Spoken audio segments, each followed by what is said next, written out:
सीमा, एक नई दुल्हन, अपने पति रवि के साथ एक नए घर में शिफ्ट होती है।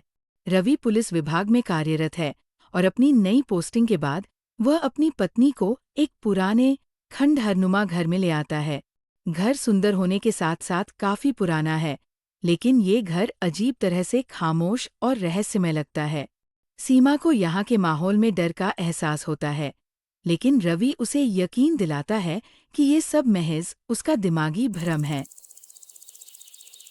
सीमा और रवि घर आते हैं। ये घर गांव के बाहरी इलाके में है और गांव वाले इसे लेकर अजीब बातें करते हैं।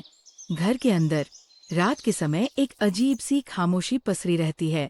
सीमा रात को पहली बार घर के अलग अलग हिस्सों में घूमते हुए एक पुराने कमरे को देखती है, जो हमेशा बंद रहता है। रवि उसे बताता है कि ये कमरा इस्तेमाल में नहीं आता और वह कोई खौफनाक बात नहीं है। जैसे जैसे दिन बीतते हैं, सीमा को घर में कुछ अजीब घटनाएं होने लगती है।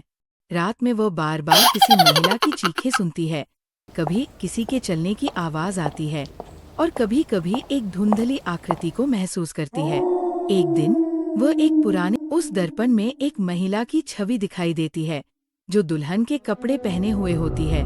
सीमा डरकर पीछे हट जाती है, लेकिन उसे यकीन नहीं होता कि ये सब असली है या उसका भ्रम। रवि का शक और गांव वालों की चेतावनी। रवि की पुलिस की नौकरी उसे बहुत व्यस्त रखती है और वह घर की घटनाओं को अनदेखा करता है। एक दिन एक गांव वाली महिला सीमा के पास आती है और चेतावनी देती है कि ये घर भूतिया है। महिला बताती है कि यहाँ पहले एक महिला दुल्हन चांदनी की मौत हुई थी। चांदनी की शादी के दिन ही घर में एक खतरनाक हादसा हुआ था और उसकी आत्मा आज भी घर में कैद है। ये आत्मा नए दुल्हनियों को परेशान करती है ताकि वह अपनी मौत का बदला ले सके। एक रात सीमा को चांदनी की आत्मा का सपना आता है। चांदनी की आत्मा सीमा से कहती है कि वह अपने दुखों का बदला लेना चाहती है और कोई भी नई दुल्हन इस घर में शांतिपूर्वक नहीं रह सकती। सीमा, जो अब चांदनी की दुखों को समझ चुकी है, उसे शांति दिलवाने का फैसला करती है।